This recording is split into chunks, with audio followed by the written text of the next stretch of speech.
welcome. Thank you. I'm not finished. I'm supposed to say who you are. The Deputy Secretary General of the second administration of the National People's Assembly. Outgoing. Mm-hmm. Okay, you can say thank you now, DSG. Thank you very much, Commissar. Thank you. Thank you for joining us, DSG. And thank you for having me. So let's talk.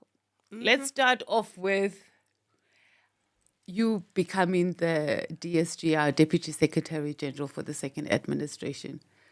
So I must admit, when your name was floating around there, the lead up to the NPA. Poppy. I'm like, who the heck is Poppy? I call Colin, our chairperson of Mpumalanga. I'm like, so what's the story with? And so tell us, where and what were you busy with before you came to join us? Okay. When I joined EFF in 2015 from my branch, then we went to the BGAs in the branch and I became the branch secretary. Following that... you were branch secretary too? Yes, I started there. I didn't know. Okay, that part I didn't know. Yeah, that's what most fighters start at, Not me. I'm just saying I went straight to the shop.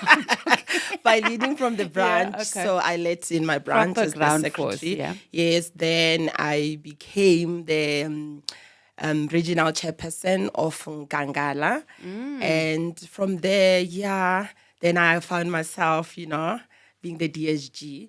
But I agree, most people did not know about me because, I was in my space, in my region, and in my branch, and in my province.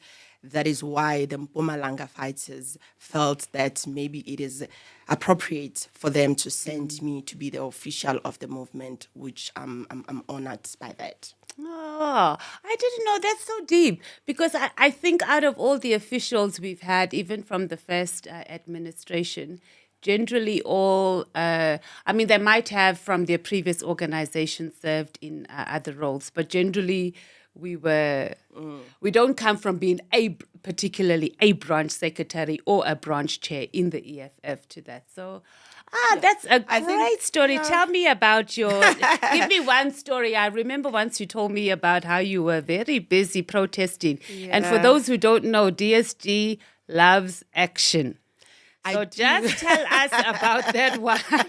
I do. I love fighting for equality and I love fighting for our rights. So when I joined EFF, because EFF is the only and the first movement that I've joined, I never was in the ANC whatsoever. So this is my political home.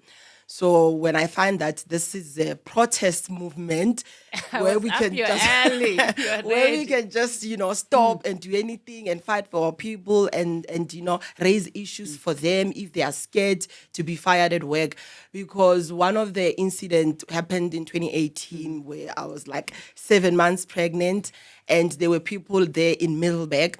They had some issues with checkers and what the management there was not paying them correctly, was exploiting them. So being myself, I found myself there in France. 7 months pregnant. Yeah, and then I got arrested. I spent a day in the police. It was a mess. But it was So they actually locked you up at 7 months? Yeah, they actually locked me up and took some fingerprints. And that is why I saw that. But you slept overnight. It wasn't they took me around 11 because when you do protests for retails, if you want to shut them down, you need to be able to start in the morning before they open at 7. So by 5 o'clock, we were already up and running, calling each other. Then we went by 7. So around about 12, that's when they started, Okay. They took me and one other guy. Then they put me there. Ringleaders. Yeah, they put me there in the cell, not precisely in the cells, it's more like a waiting area. But DSG, you should have just said in a cell. I would have taken it. But they did that thing where you face this way, they take this, and I was like, Then they released me. I think it was 12 o'clock at night. Yeah, that's when they released me after station command, what, yeah. But this is my movement. I would do it again, though. I would do it again. Yeah, we know. Yeah. DSG is always the one that if we need to go into battle on the streets, we know that we are safe in your hands when you need it. That's been something that you've been consistent in. Before we go into all your activities and your responsibilities as the Deputy Secretary General, let's talk about that moment when you were elected as at the conference in Nasrec. How were you feeling? That moment, I was too overwhelmed with the environment and the situation, and it was my first time in an elective conference, and Nasrec is so big and everything. And then, so also just going to a national elective conference. Because at that time I was coming as the regional chair. And remember, by the way, we were given instructions that we should not use our private vehicles. We should use the buses. So I came in a bus with fighters. But that's so you, DSG. I'm not even up to today, you'll still be doing those things. And then when we got there, fine, we registered, anything and everything. And then that night when we got we got to be nominated, it's one moment that I feel like it happened, and it was like I was there, but I was not there. It happened very fast and everything, but I was overwhelmed, and somewhere I wanted to cry, but I see people are laughing and happy. It was a bit emotional for me, understanding that, and Thank you, Chair. Lina laga kina Poppy Mailola. Kichwa ko Ward 6 Nkangala region, Hula Mpumalanga province, for the position of the Deputy Secretary General of EFF. I am available. So let's talk expectations, like what you expected at that moment, and now 5 years later, the reality of it. No, there were not too much expectations, because when I came in and we had our first meeting, I think as officials, our roles and responsibilities on what needs to be done, who does what and what. And also remembering that we amended some of in the constitution, in the NPA. So one knew exactly that the DSG does this, responsible for human resource, responsible for membership. And now later on, I got to be responsible for the GBV desk. So I knew exactly, So my vision and my I think what drove me every morning was the fact that I knew what I'm supposed to do, and I did that. So that's why I found it very easy, to being an official. So that was just me. Okay, basically. now let's forget the work part and you fulfilling your responsibilities. The only one thing I have is that you don't like doing interviews, so that's my beef with you.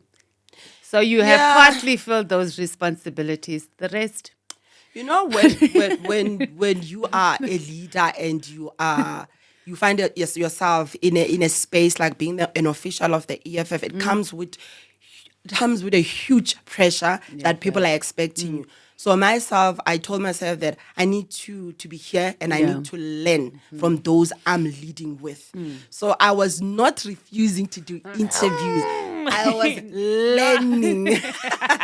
No, you came to the party towards the end. I just had to throw shade on, because the things of interviews and journalists, they would just throw something and you will agree with them. Okay, we are going to discuss it. But when you get there, they just say something, and then I find myself mumbling them and I don't know what to say. So it is a very sensitive space to be dealing with. So let's talk about the environment. So you come into the whole central command team. You haven't been in the structure You probably don't know many of the Central Command or the other Central Command team members, as many had already known each other because there are similar faces from 2014 that are still there. So there's bonds and stuff that have been developed. So out of everybody in those officials, you're the only one that has come from a region. And then how was the simulation transitioning?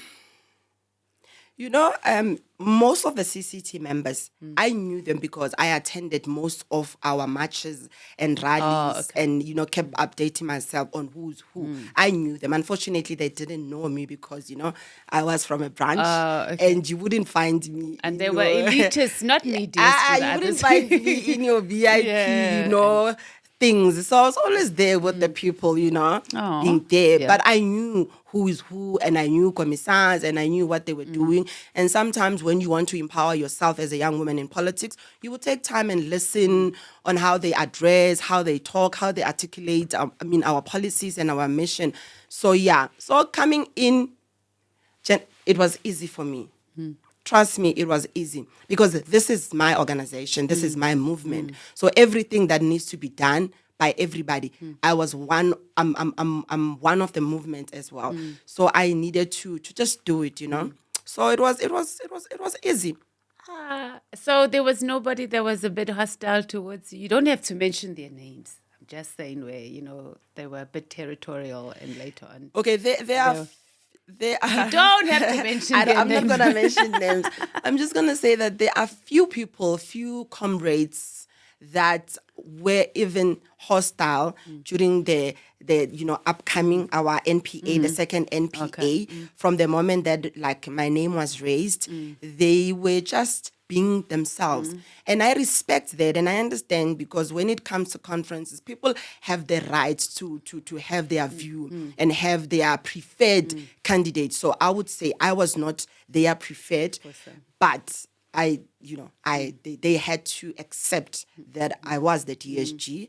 And as time goes by, we started talking and having conversation, but there are a few number that even now, I think they were hurt by me being the DSG. So they are still hurt. I don't know if there is DSG. I think is there? Yeah. I don't know. Normally I know all the backstories. I don't know. I think everyone. Yeah, there are those who are still, having a bit of issues. But there hasn't been an issue of disrespect. It's personal. It's not organizational where they disrespect your office or.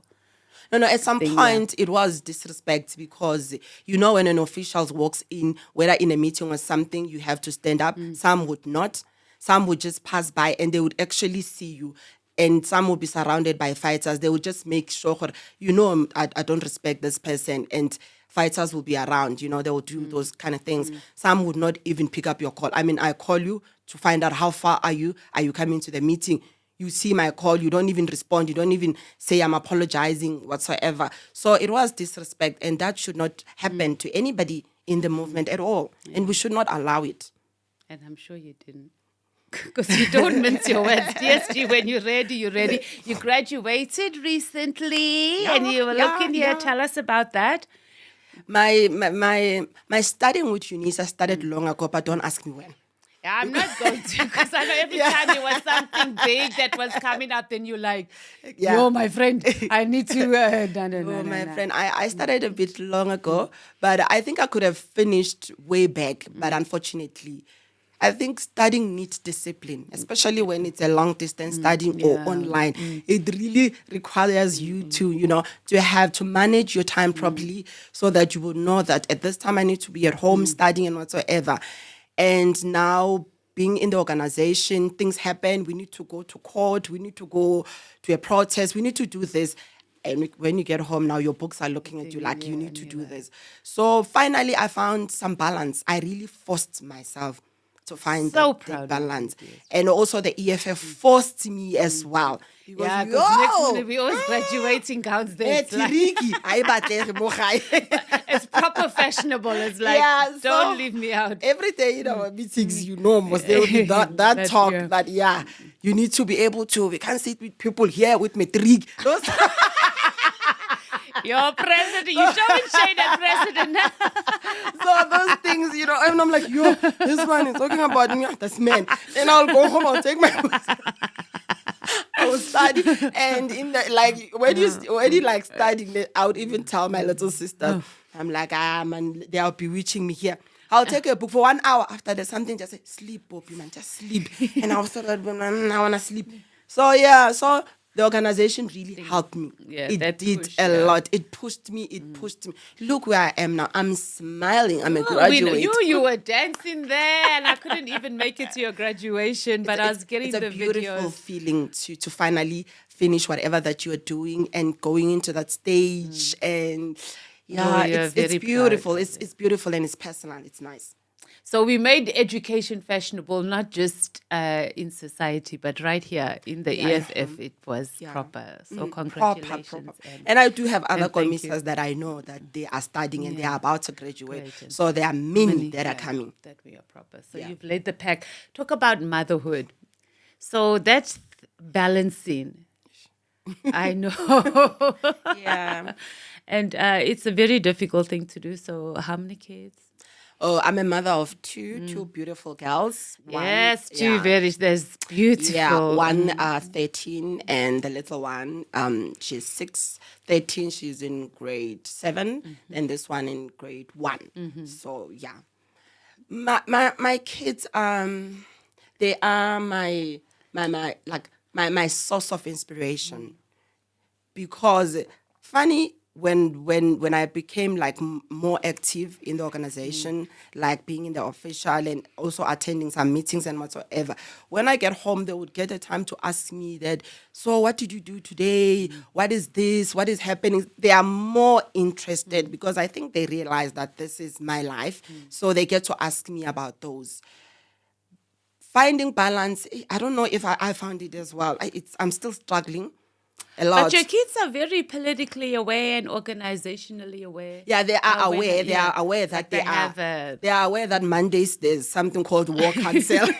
They understand that. Yeah. And especially if I'm going to take 3 days or 4 days somewhere, and I would tell them that we are going to Eastern Cape, I'm going to Northern Cape. Remember, I was deployed in Northern Cape. So there, you can't go in and out. So you really need to spend like a week. So they would understand that I'm going to Northern Cape. There's something for EFF. They knew that because I have to tell them, and we have to have a discussion and an understanding.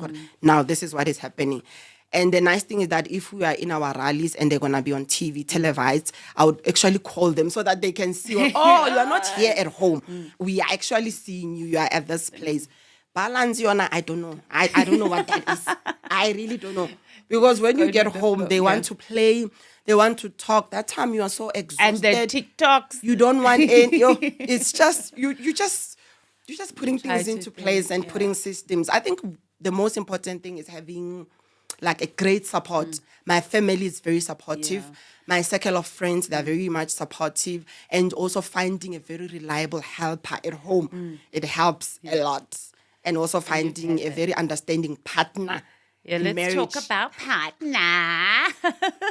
It all happened during this time. So you've had 2 big moments in the EFF as the DSG, your graduation and the marriage. Yeah. My marriage is good, and my husband understands me very well, and also understand my activism in the EFF, and also my passion for the love for Black people, and also for being equal as well. So he is supportive, and also my mother-in-law as well, very supportive. They understand. They actually say you must go when I'm like, I must go now, we're having this, we must. They're like, yeah, you go and you come back. They're very supportive, Shem.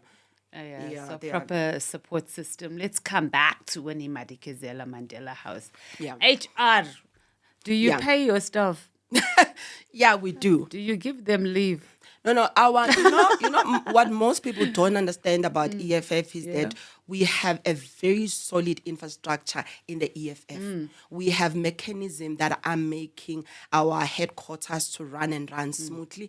And it took years and years for men and women in the organization to build that. So we have the head office where we have about, I can safely say, about 80 staff members on a daily basis that come to the office.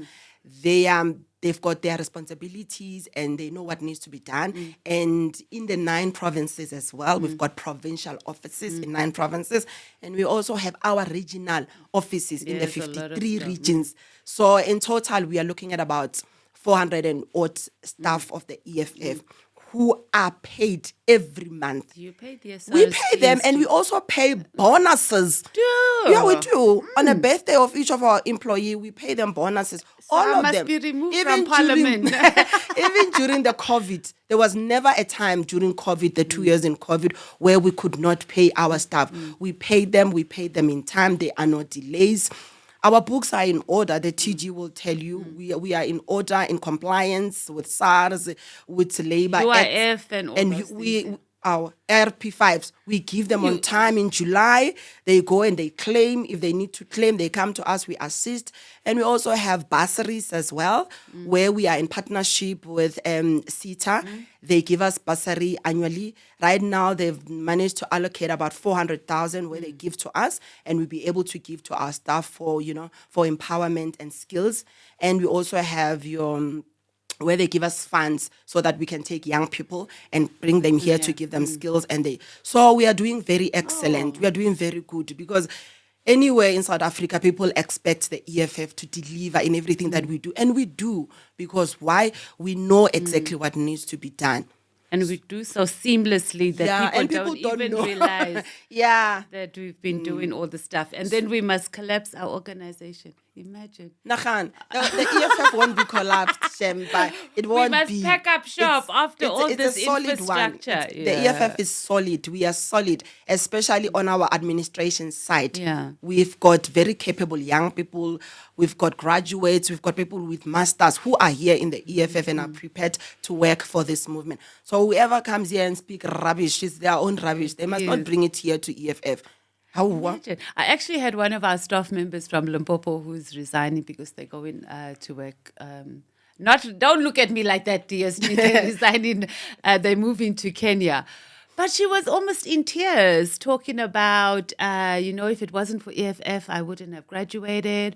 I have a house today because of, the work and, being part of the EFF. And so those are also stories that we don't get to hear. Because if you understand it, Commissar, is that if we've got about 500 staff, you understand that those people are supporting how many households? Yeah. Because, of the rate of unemployment in South Africa. So if I'm here and I'm working for EFF and it pays me a salary, you must understand that salary is going to feed about 5 or 6 people every day or every month. So we are there. We are contributing, we are contributing practically into the economy of South Africa by empowering young people. And if we don't have the funds, as the EFF and as the management in terms of the HR, we go out there to find people that can be able to assist us in EFF in terms of empowering our staff. We do that. Our staff are very happy.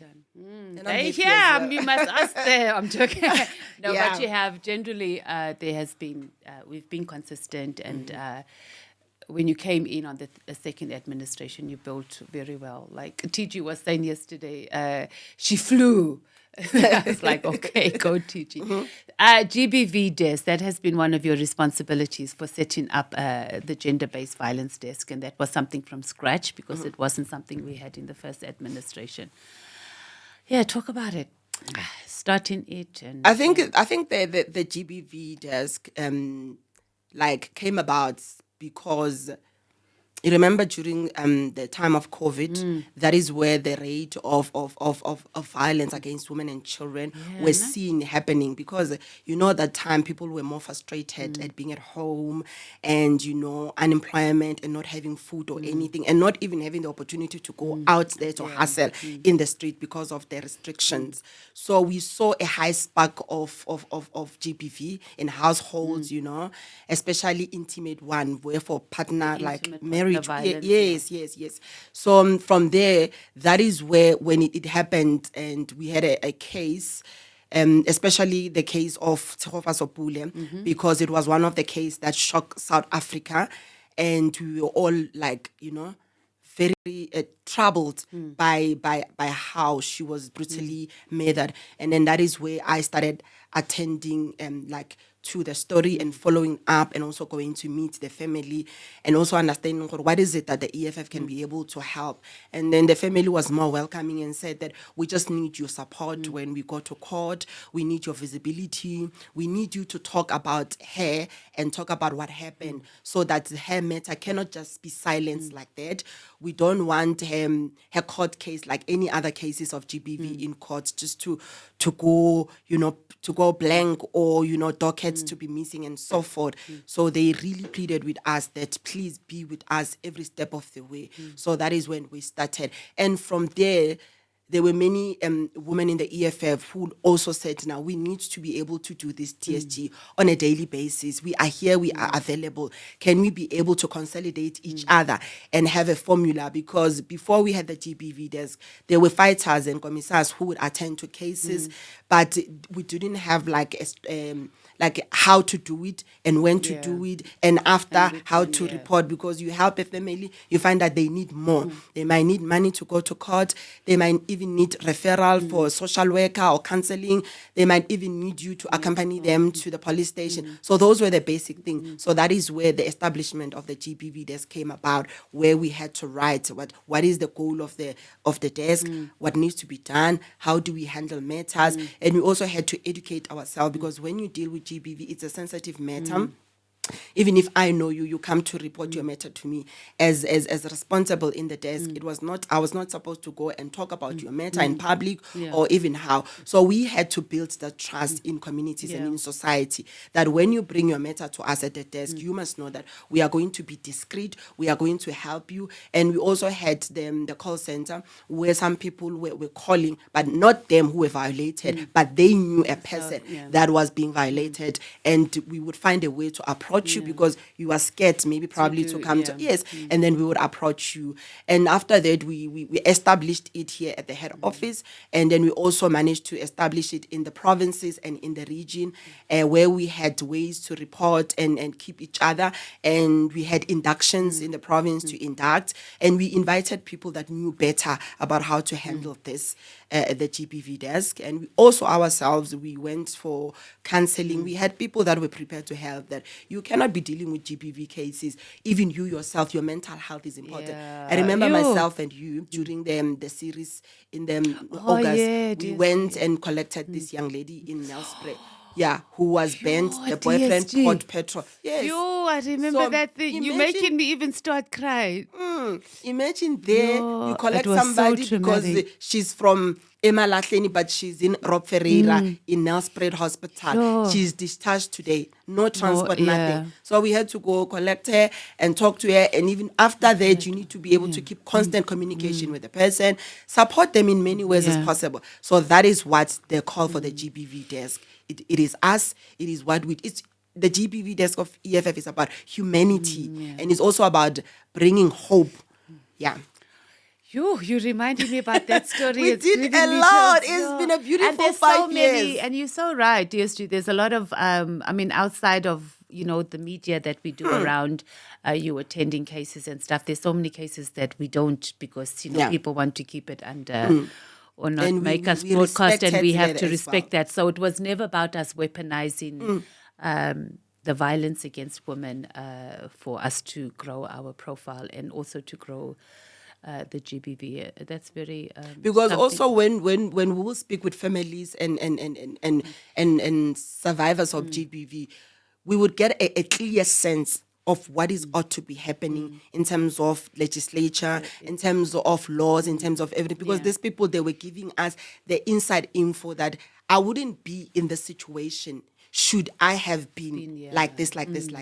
I am forced to be in this abusive relationship because of this and this. And now the question comes, what is it that we need to do to be able to assist you? And people will be able to say, well, if I can have this, if I can be in this situation, if I can find this, then I'll be able to. So that as well made us to be able to come into our movement and say the issue of unemployment, the issue of women not being recognized, the issue of women issues not being taken seriously. Us as the EFF, we have to champion that on a daily basis, that this cannot happen. So those are the things that our people brought to us. And because we are the EFF, we are for the people. We listened, and we are going forward to be able to bring about justice and equality into those things, or things should be equal in everything.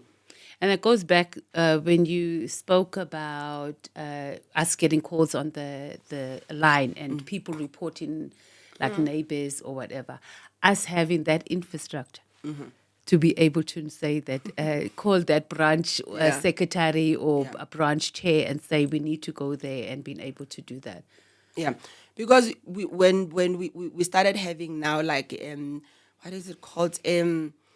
Like a plan, what needs to be done, and we brought that to the organization, to the officials, that for us to have proper infrastructure in terms of assisting, we will need to have like a call center, a hotline number where people can call, and it needs to operate 24 hours, 7 days a week, and it needs to be able to be linked with other police stations in areas, so that when you call, you're at home and you say, I need help, we need to be able to locate you. Where are you? You say, I'm in Dobsonville. We need to be able to find the nearest police station to you, and also to link you with the nearest fighter who can come to you and assist you. So it took us some time, but we are on the final polishing of it. It's going to be a proper running machinery, and I believe that. The EFF has infrastructure. Anywhere in the country you need us, we are there, and that must never, ever be underestimated. FNB.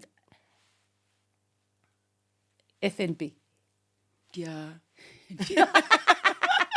Okay, just rallies in general, DSG. That thing about being on stage traumatizes me, no? Yeah. And it's been going on. So for you, how did you... it has that thing, man, of... I think... Because you do the introductions mainly. Yeah. It's the issue of the stage, number one, the people, and also the cameras are there. And like the whole of South Africa is watching, and now you need to be able to be proper, and that is where you make the mistake. Yeah, I called Komisa this, that, names and say names, you confuse all of that, and you know how it is, and then they are there, they be like, you are wrong.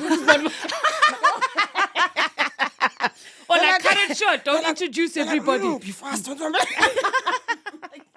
That time I rehearsed at home last night. Who I'm gonna say, and also I know which commissioners are coming out, but things line up. You get there. It's like, don't introduce the commissioner, just go in. Yeah? What? Then you have to change everything. You have to change your everything. And so FNB was breathtaking. FNB was like a dream come true, because I know it will only happen once in our lifetime. It was the best. We're going to 20 years. No, but FNB. Oh, you mean FNB, okay. It's everything else. I think we would go back to FNB though, maybe on our 20th anniversary. But the FNB was the one and the only.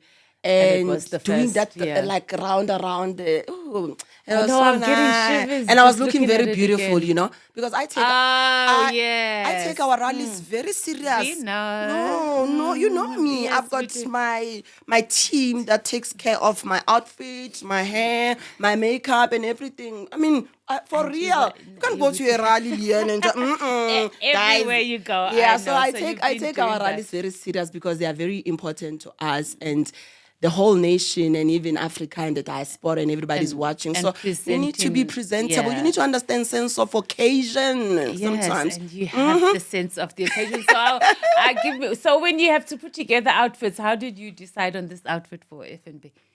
Since we're talking about outfits. Yeah, no. I realized that we're going to have... Hey. Yeah? You had pants? I had pants, brown pants, and some designer and trainer. But when I wanted to wear a dress. I wanted to wear a dress.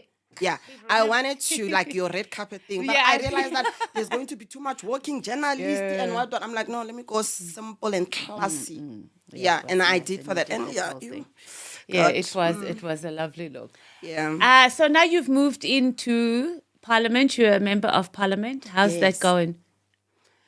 It's going great. It's going great, actually. You were in council before, hey? Yeah, Before, I was in council in 2016. the first, group of Are you a councillors of part the of the EFF. first group of councillors? Yeah, I think that as well played a huge role for me, that the transition into parliament is much more easier because it's basically you understand the order and how things run. But in council, I think there was no more support, we went in, all of us, and we had to adjust and understand. So we made a bit of errors and mistakes there, but over time, I think we are understanding. But we did the same thing in Parliament too. We didn't know when we started in 2014. So it was hectic. And when we started in 2016, it was that time when there was lots of fighting in Parliament. So they were doing the same to us in council all the time. Yeah. Once you say something, now they call those security, they remove you. So sometimes, but that was just up your alley. Sometimes when in my council in Steve Trete, a lot. So so we went in. So now Parliament, it's great, and I like that Parliament. I think the GTU, in terms of the unit, it has proper channels and mechanism to assist members as well, and so it's easy, especially when you want to learn. It's much more easier because I remember. I remember the last time I was supposed to go debate about King the 100 years of women and something, okay. and then I was given a speech and I didn't like it. It didn't make I remember you calling me, it but was something. And then I spoke with Kuman. I'm like, Kuman, can I be able? Like, DSG, you are more than, actually. That's what should be done. That you write your notes, you write everything, and then you send to the researchers for them to put everything and polish it nicely. So it worked well. So Parliament is great. It's fine. I don't have any problem with it. You're a whip. The whip, SG. You are a whip. Yeah, I am a whip, yes. Yeah, forward. Who are you whipping there? I've got a class alien. It's a lot there, yeah. There's a lot. It's a lot. Yeah, it's hot in here though. Yeah, it's getting a bit warm. Your studio, it doesn't have aircon. Yeah, you didn't give us aircon. You must go and give Structure. us budget It's for hot, it. yeah. Eh? No, it's because you have that warm jacket on. But we're wrapping up. NPA, which commission are you going to, and what is there any commission in particular or discussion document in particular that you're particularly passionate about and you want to go and say this is how I think I'm interested in the issue of land. So there's a discussion about land and agrarian reform. Okay. It's the one that I normally take my time to read about because it's very much interesting because it's important in the EFF and also in South Africa as a whole as well. Understanding the disposition of land and also understanding what the government of South Africa is trying to do, like land restitution and all of those things which they are failing. And at the moment, as the EFF, we brought about, almost the constitution, amending of it, which is like something that is important, but some people out there in their corners feel like they don't want it. Yeah. So I'm more interested in that the one. Land Commission. Yeah, okay. Because it's important. Land is very important because also in Parliament. Okay, you don't have to convince me. I'm agreeing with you. No, I'm saying even now, I'm adding to that because I'm in the portfolio committee of agriculture. Well, that's Dan Hazen. Does he come there? No, he doesn't come. They come. think they are law unto themselves. So things that I'm getting to understand about the value of land, that all of those farmers and all that, and that plays to our food supply chain in the country comes to that, like 90% of it comes to that. So, wow. And we don't have that and we don't own that. So if we don't do something about it and like, do our program, we do resolutions there. Yeah. Okay, so I am a delegate. Yes. Are you a delegate? I'm joking. Yeah. Of course you are. Yeah, so when I raise my there. hand there and they recognize me and I nominate you for a DSG for the third administration, what are you going to say? Okay, let's move past that Let's question. move that. Actually, I don't want the answer to that question. But now, no, I'm not going to answer that. But now, but there is somebody that I'm going to vote for, that, the name is out there, people are lobbying for that, and, it's my preferred candidate. And then DSG. Yes. Let's talk about, And then even an additional member? No, I'm available for that. For CC, for CCT. You must end up in that war council. I don't know. Mondays. No, I'm still available to serve my organization. In another level, because being a leader, once you understand that it's all about service, it's important, and it is. It's just purely that. I mean, you are there to serve the people, and you must know that when you accept that I want to be in the CCT, the Central Command Team of the EFF, you must understand that you are going to give yourself 5 years of serving our people. And that is beautiful, regardless of whether you are just an ordinary commissar or you are the Treasurer General, National Chair, even the President. It is about saving our people.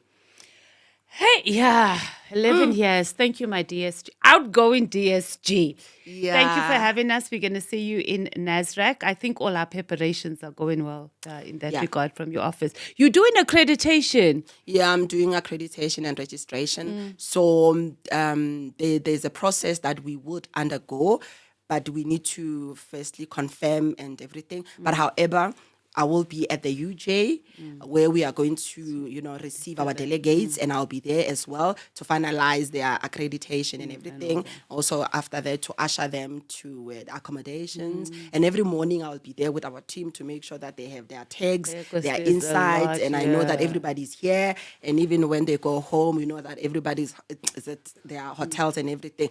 So I'll be there taking care of our delegates from day one up to the last day until they reach home. Yes, you will. But that accreditation thing, we mustn't underestimate how important it is, because it can make and break a conference. So you have a very serious task. I've got a very serious task. And doing those credentials, DSG. It's easy, man. Oh, show off now. I've been doing roll call. From day one, I've been doing roll call, CCT roll call, credentials. When we are having our plenums and we are having all of those things, I've learned to understand them better. But even now, man, I mean, okay, we know it's been 5 years. I know the total number of expected, delegates is this. And then once I'm done with accreditation, I know that we are missing 2 or 3 people. And then for me to go there and say, expected delegates, NPA. So you're ready. You are happy doing that thing on stage and all. No, the thing is, I don't know. I find working for the EFF very easy. And I find very easy because if I don't know something, Leanne, you know myself, I'll come to you and ask. I was saying that to somebody the other day. I was like, one thing about DSG, she does not fake the funk. She'll come and she'll sit with you and explain this proper. I'll say explain, even in a simple English. Tell me, what are you saying? Even yourself, when I go to interviews, I'll say, prep me nicely. What is this all about? And then I must say it and then internalize it. And even doing like accreditations and all that, I would ask and we'll sit down with SG and say, this is how, let's break it down provincially. This is what. And it becomes easy because if you are going to play big and say that you know everything, meanwhile, you don't know, that is where you are going to be clumsy. Yeah. That is where you are going to make mistakes. And you don't grow. Ask if you don't know something from those that have done it before and say, how is this done? And they will teach you and they will educate you. You'll become sharp. Thank you for leading us, DSG. Thank you very much. I nearly said my baby. Thank you. Yeah, you do say my baby, my friend, your favorite. Thank you very much, my baby. You made this podcast very easy for me. Thank you. Thank you, DSG. I'm even getting teary. Thanks for serving us, and it was really a pleasure. Working with you under this admin. Oh my God, I'm actually teary. Yeah, you are a cry baby. Okay, I know. Did I tell you I was suspect number 1, DSG? When that person went and said, they were even crying there. I was like, I'm suspect number 1.